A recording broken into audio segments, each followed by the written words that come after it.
Oi, eu sou a Dona Rita e esse é o meu canal.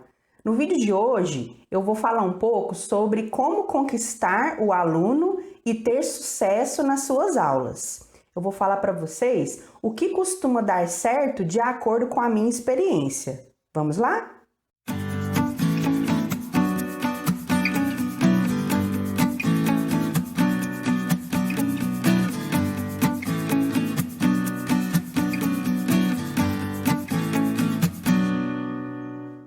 Uma boa aula é aquela que o professor consegue ministrar, que ele consegue concluir.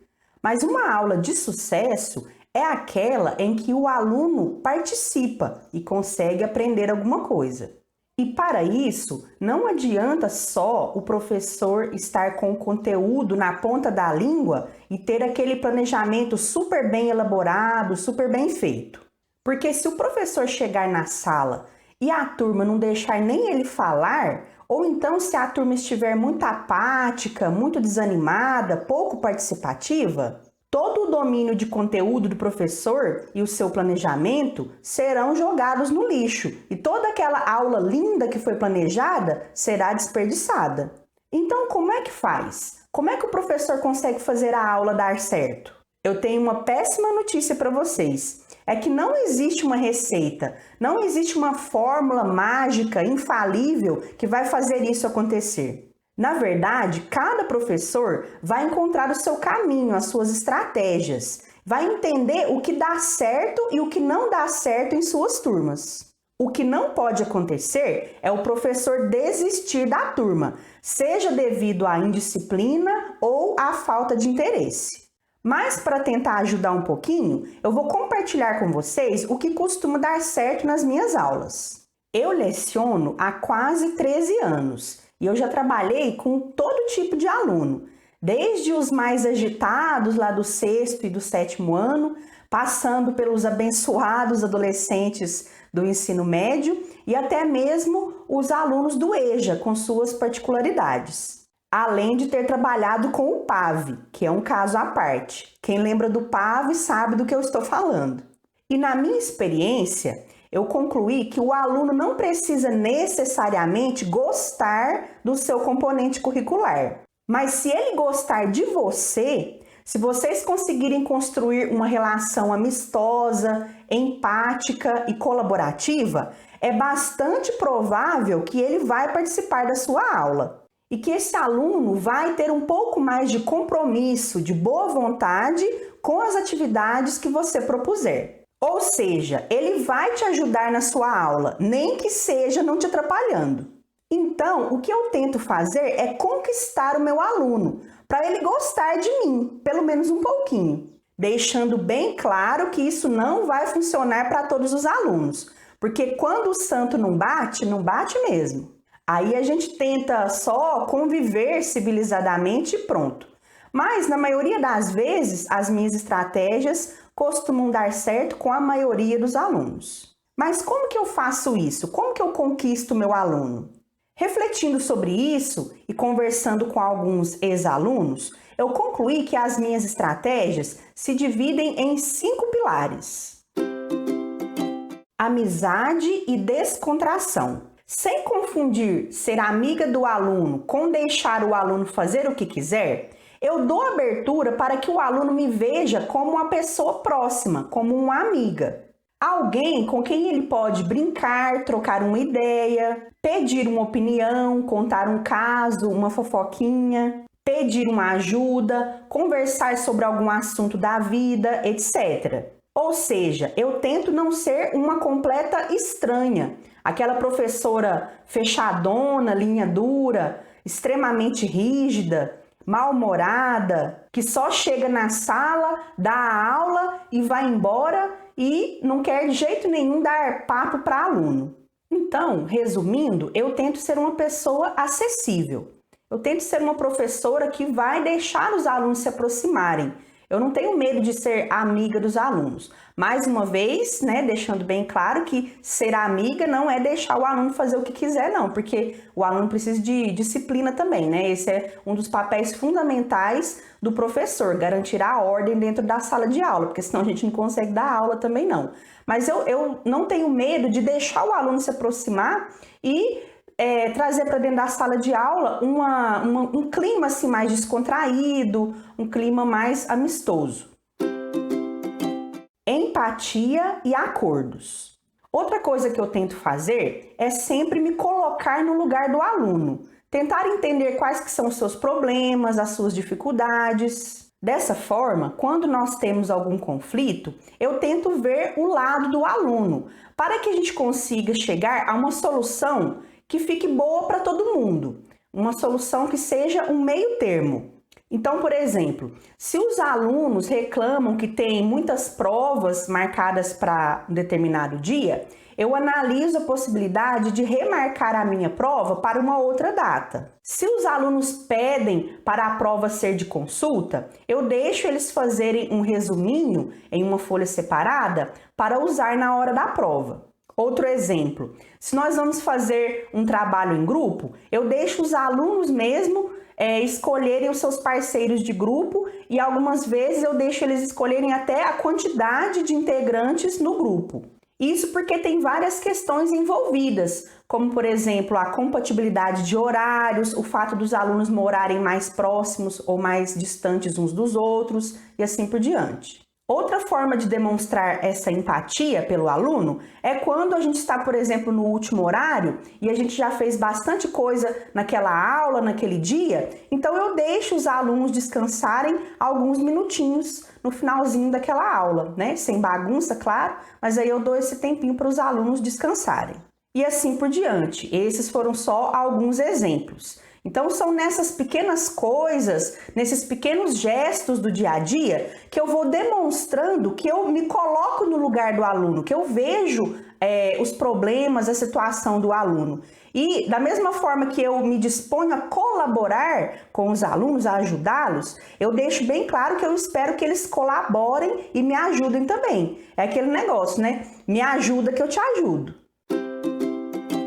Diálogo e humildade. Eu sempre busco ouvir os meus alunos e eu falo com eles com o máximo possível de sinceridade. Então eu sempre peço a opinião deles quando eu vou planejar algum trabalho ou algum projeto, para a gente poder decidir juntos fatores como os temas, a divisão dos grupos, as formas de apresentação, dentre outros detalhes. Se eu não estou satisfeita com o comportamento deles ou com os seus resultados, eu falo claramente o que está dando errado e aí a gente conversa sobre o que nós podemos fazer para tentar resolver, para tentar melhorar a situação.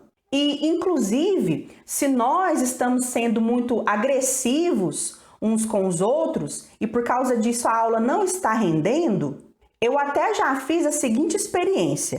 Eu começo falando, né, que a nossa relação está muito turbulenta, muito conturbada, e aí eu peço para os alunos escreverem em um pedacinho de papel para depois me entregar, com bastante sinceridade, mas logicamente com muito respeito, o que eles acham que eu estou fazendo de errado, que está prejudicando o nosso relacionamento, que está prejudicando a aula. Então eu peço para eles escreverem o que eu estou fazendo errado, né, o que eles veem errado na minha postura, nas minhas atitudes, nas minhas falas e de que maneira eles acham que eu poderia melhorar nessas questões, nesses quesitos.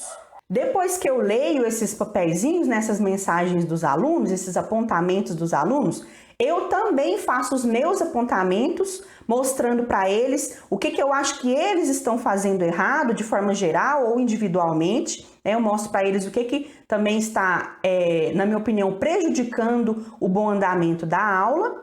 Aí eu também falo para eles que tipo de mudanças de comportamento, de postura eu espero que eles assumam para que essas situações sejam resolvidas.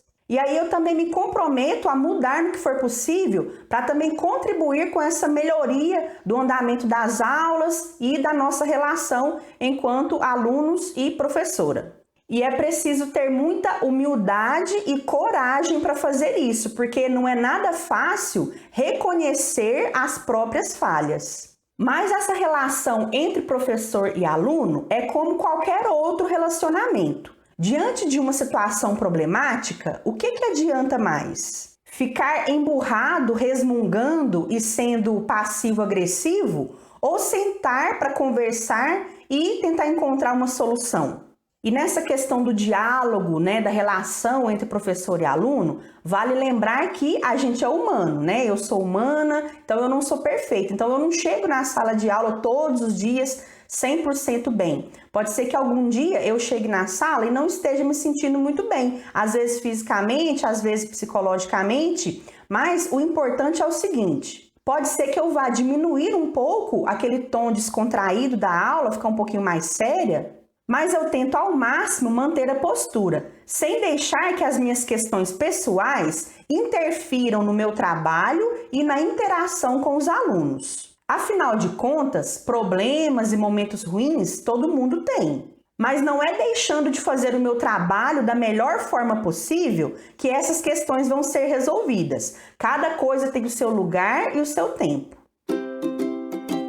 Usar a criatividade e fazer o melhor com o que tenho disponível. Como professores, nós sabemos das limitações que nós temos no que se refere aos recursos, à disponibilidade de tempo dentro da sala de aula, às dificuldades dos alunos, etc. Mas mesmo assim, eu sempre tento fazer a melhor aula possível. Eu tento usar toda a minha criatividade para inovar e planejar as tais aulas diferentes que os alunos tanto pedem. Eu sempre busco planejar a aula pensando nos melhores alunos, porque eu quero que eles tenham a melhor escola, a melhor educação possível dentro da nossa realidade. Não dá para ficar inventando muita moda, inventando muita coisa, e às vezes falta ideias, inspiração e até energia. Mas eu sempre tento inovar de alguma maneira, para manter o aluno atento, motivado, interessado, animado. Muitas vezes eu acabo me frustrando, porque os alunos não correspondem às minhas expectativas. E a aula acaba não dando tão certo quanto eu gostaria, mas eu não desisto. Porque eu sei que pelo menos para algum aluno aquele planejamento valeu. Algum aluno vai lembrar daquele dia, daquela aula. E não precisa ser com grandes efeitos pirotécnicos, não. Às vezes, só a escolha do assunto ou a disposição das mesas, uma proposta de produção de texto diferente, uma dinâmica, o uso de uma música, uma piada introduzida no meio da explicação para descontrair, etc. Já são pequenas coisas que vão fazer total diferença nesse processo de conquista dos alunos. O importante é o professor estar sempre comprometido em fazer o seu melhor. Compromisso com o aprendizado.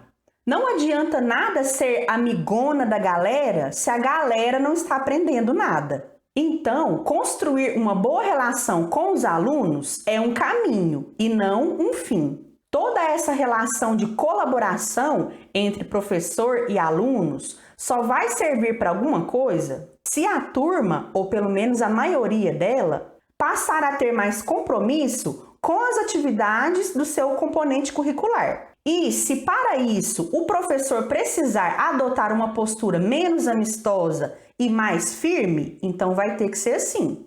Até porque o aluno quer ser amigo do professor, mas ele quer continuar tendo um professor. Alguém que consegue ter o domínio da turma, que consegue estabelecer a ordem e a disciplina na sala de aula e assim consegue ensinar. Se não for assim, o aluno começa a desconfiar do seu profissionalismo e passa a achar que você leva a docência na brincadeira. E com isso ele acha que pode levar os estudos na brincadeira também. Então, na minha experiência, o segredo é tentar encontrar um equilíbrio entre essa relação de amizade com o aluno e a autoridade do professor, que não pode ser perdida. Então é isso, pessoal. É isso que eu tento fazer nas minhas aulas. conquistar a amizade dos alunos, mas sem perder a autoridade. E sempre sendo fiel aos meus valores, à minha personalidade e à minha essência.